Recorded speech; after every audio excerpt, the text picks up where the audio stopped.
Errezagoa da irudikatzea munduaren amaiera kapitalismoaren amaiera baino. Errezagoa da irudikatzea naturaren amaiera futbolaren amaiera baino. Errezagoa da irudikatzea poesiaren amaiera poliziaren amaiera baino. Errezagoa da irudikatzea maitasunaren amaiera diruaren amaiera baino. Horrela dio Nakar musika taldearen abesti batek, eta burura etorri zait Europaren birarmatzearen harira.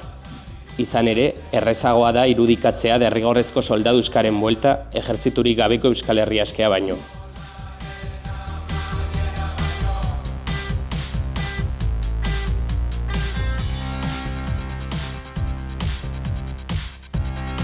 Kaixo, ongi etorriak Aterpe saiora. Gaurkoan militarismoaz mintzatuko gara eta horretarako bi gonbidatu ekarri ditugu. Florena Oiz, Iratzar Fundazioko kidea, eta Fernando Mendiola, historialaria eta intsumiso izandakoa, zure kasuan. Hasteko, ikusita panorama internazionala, orain Ukraina, Siria, Palestina, gerra asko ditugu uste baino hurbilago, segurenik. Zentzu honetan nola ikusten duzue indar korrelazioa maila geopolitikoan. Eta batez ere, antimilitarismotik ez nola ikusten dago. Ez da galdera erreza, ez da?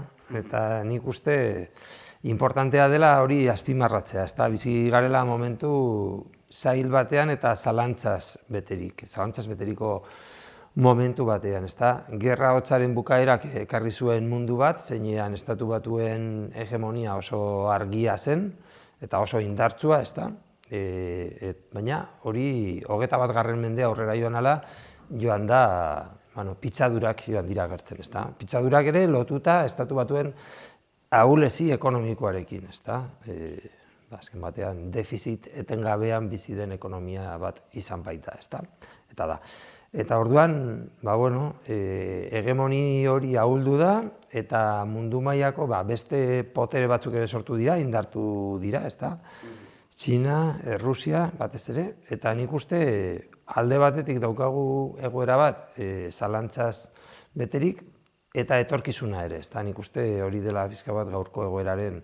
Normalean etorkizun irekiak gustoko ditugu, ze, bueno, itxaropenerako aukera ere ematen dute, ezta? Baina nik uste kasu hontan galdera ikur hoien artean ere, sarreran esan bezala, katastrofea ere, edo, hondamendiaren beldurra hor dago. Eta nik uste presente dela ere, ezin dugu pentsatu hegemonia zahar eta berrien arteko harreman horiek beti orekatuak izango direla edo beti arriskuak kontrolatuko dituztela, ezta? Eta, gerra edatzearen gerra badago, gerra errealitatea da munduko zonalde askotan, baina gerra askoz gehiago ere edatzeko arriskua badago.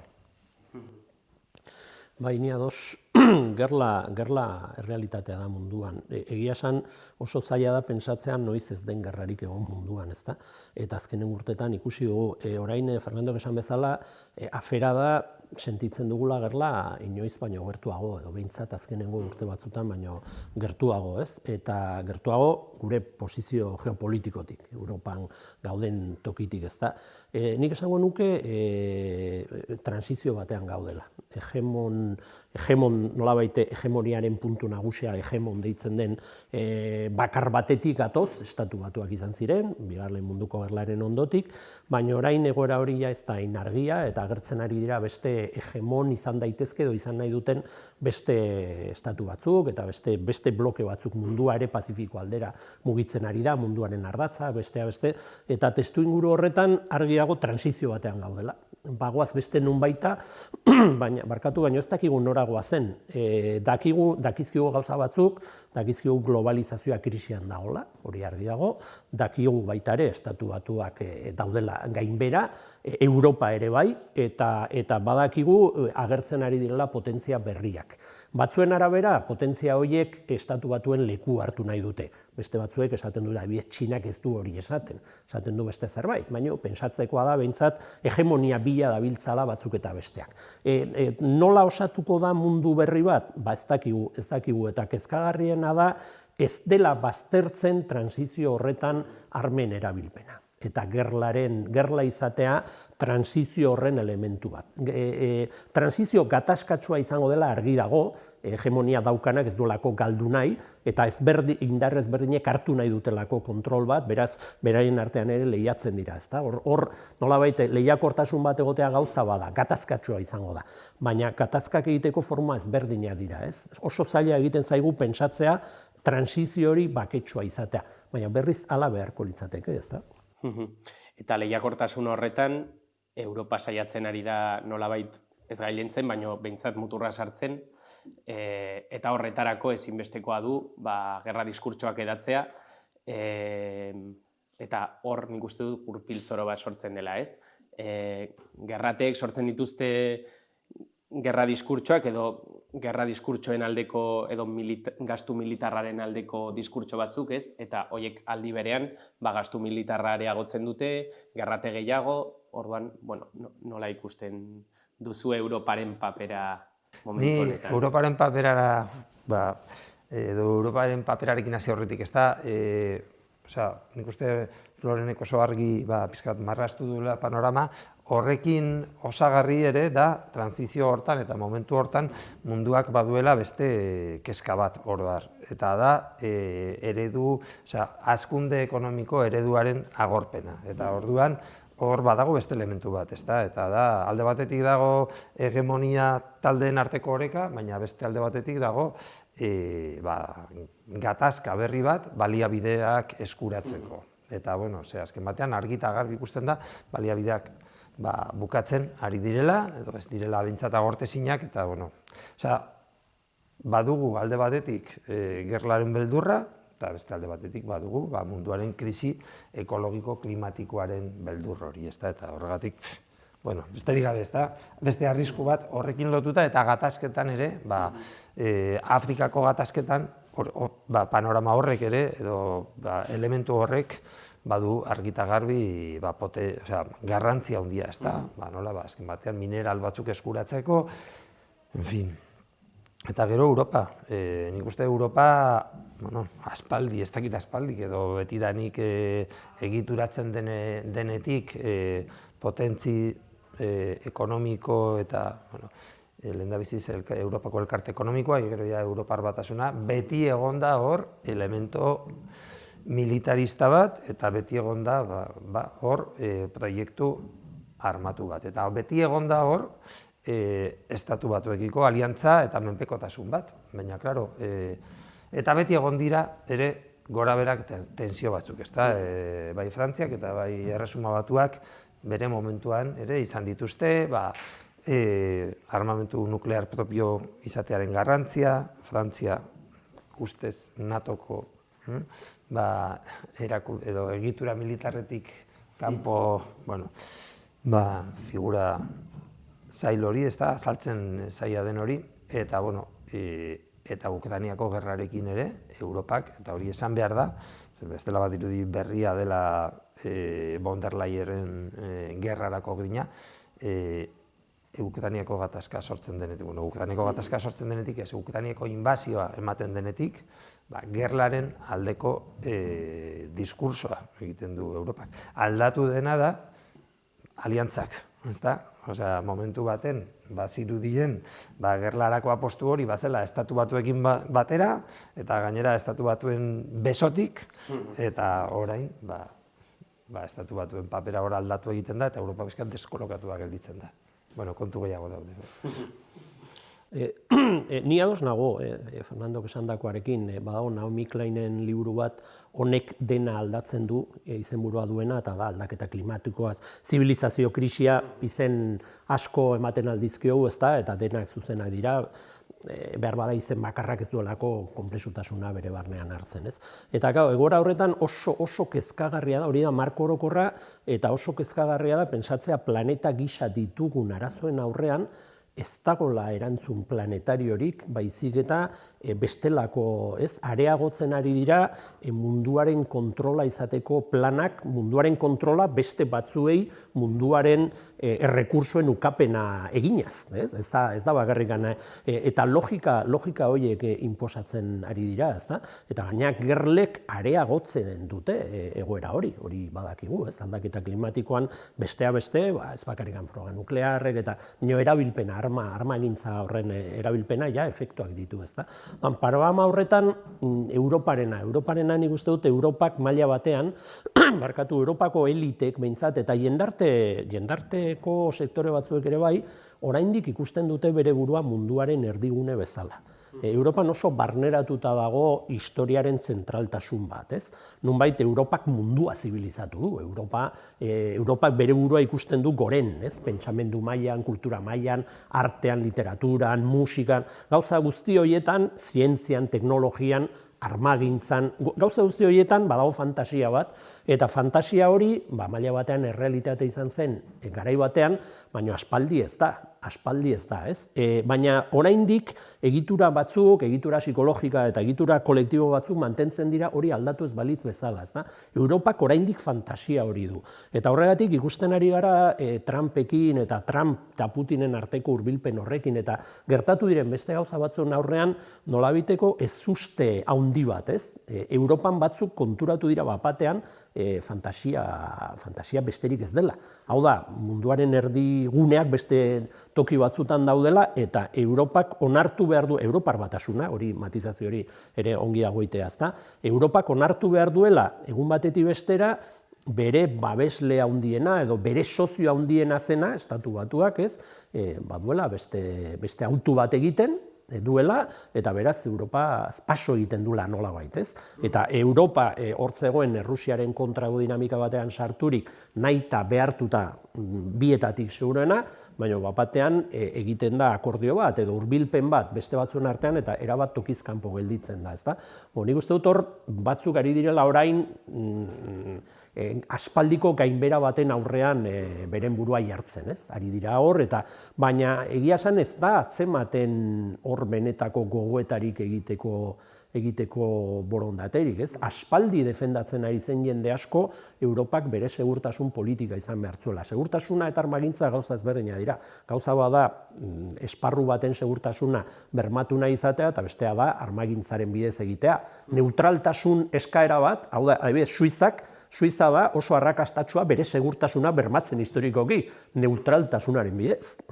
Eta ez da kaso bakarra, Ameriketan, Costa Rica dago, badaude, munduan leku batzuk beren segurtasunaren aldeko politika oso emankorra, oso baikorra izan dutena. Oso toki seguruak dira gerletatik at gelditzen direnean. Seguruena ez da bere burua gehien armatzen duena, baizik eta gerlatik at gelditzea lortzen duena. Hori da segurtasun maila handiena, ezta? Orduan, Europak hori egin zezaken eta hori baztertu zuen, Europar Batasunaren elitek hori baztertu zuten, eta orain gaude egoera horretan. Baina nik uste dut horrek ere aukera ematen digula beste eztabaida batzuk mahai gainean jartzeko. Europa esaten dugu, Mosku nun dago? Mosku Europa da. Egia da, Errusia ditzen dugun hori, Europa eta Asia hartzen duela, baina Europa da.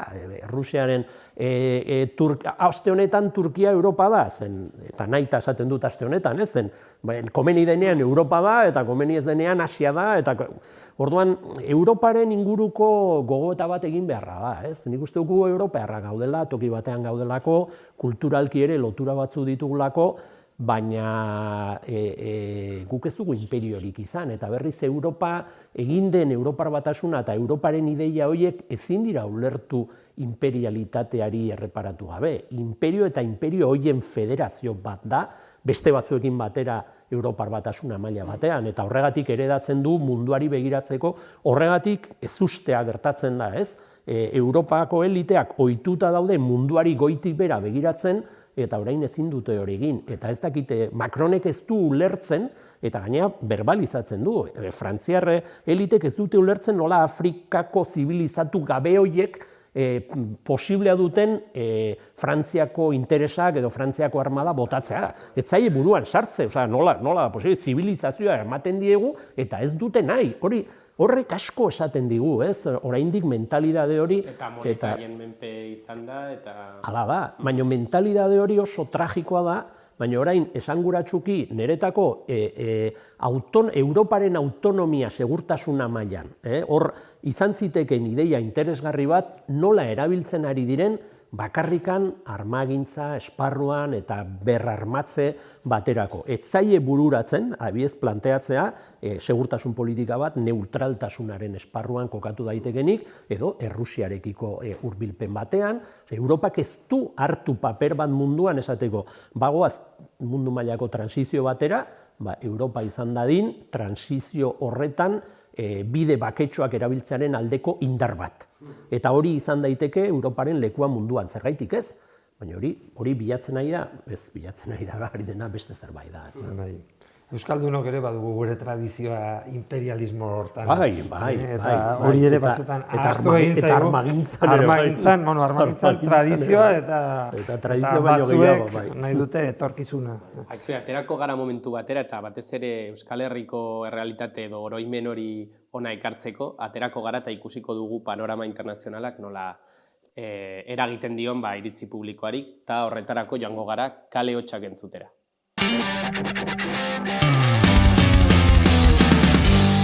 Bueno, gorakada ezagit gorakadei badagon. Uiue eta zari bazara bai gorakada ikaragarri izatzerato. Oiu eta espantu bilaka egin zituztelako, gelditu gabe eskuinekoak, bosekoak, horiek ere eskuine dira.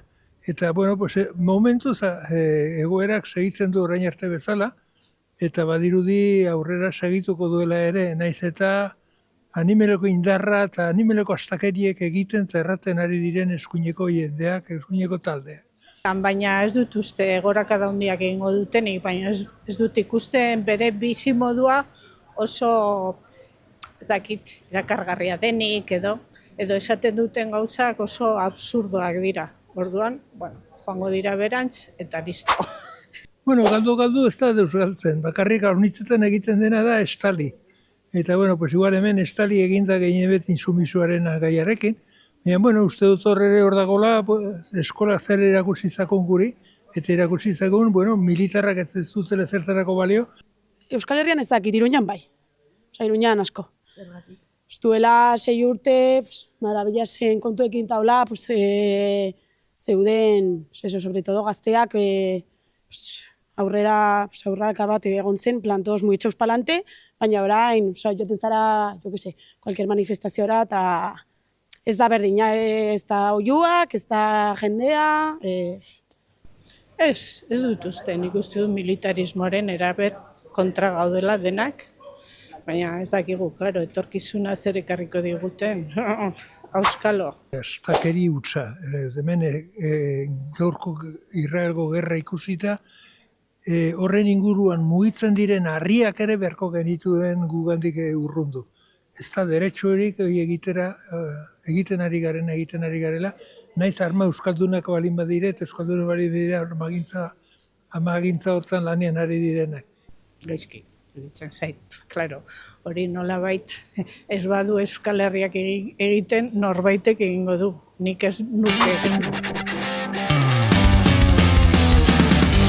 Aterpean gaude berriz eta inkestatuek gai asko aipatu dituzte eta hoien artean ez gastu militarra, armagintza.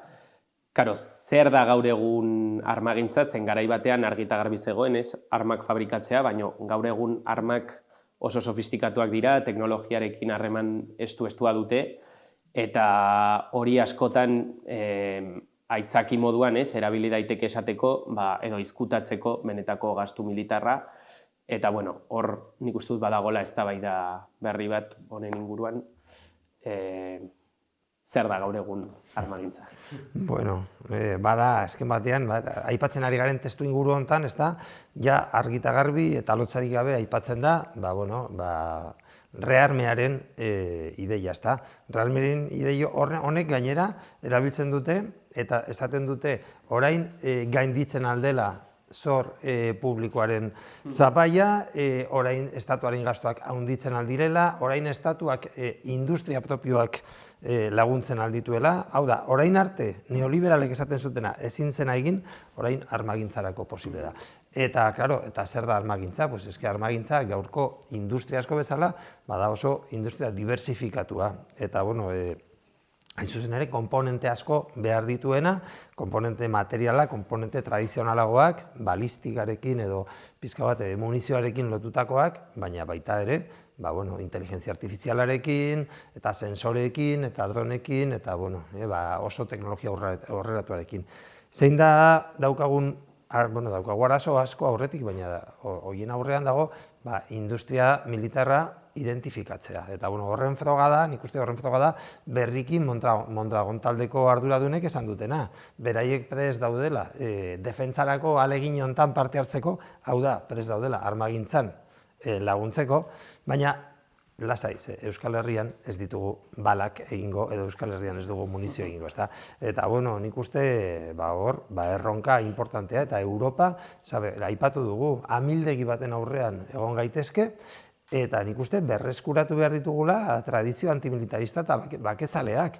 Eta begiratu behar dugu pizkat historiara, eta lehenengo gerrate mundialaren bezperan aipatzen zen hori, ezta? Eta aipatzen zen amildegia hurbiltzegoela. Eta orain, klaro, hilda daude, baina lotzaz ikusten da nola indar politiko batzuk, konservadoreak, baina baita ere garaiko sozialdemokraziak, bide hortan lagundu zuen, edo garaiko enpresariek, ezta? Eta nik uste, lotza hori gaurkotu behar dugula, eta esan behar dugu lotzagarria dela amildegirako bide hortan laguntzea, eta are lotzagarriago hortik etekin ekonomikoa atera nahi izatea, ezta? Lotzagarria eta kriminala. Bai, bada, armagintza da negozio bat, eta negozio oso zikina. Eta, esan bezala, egia da, zaila dela beriztea, zen gauza batzuk gauza batzuk baliatzen aldira armagintzarako eta beste gauza batzutarako, orduan zaila batzutan argitzea, ezta? Baina tamalgarriena dena nire ustetan da, orain Europak eta gurean ere bai, landu beharko litzateken industria da diplomazia. Osea, produzitu beharko genituzke diplomatikoak eta proposamen diplomatikoak eta ez armak. Historiak erakusten du gauza bat, armagintza karrera lasterketa horiek egiten direnean, egiten dena da arriskua handitu eta gerlak pizten direnean are gogorragoak dira.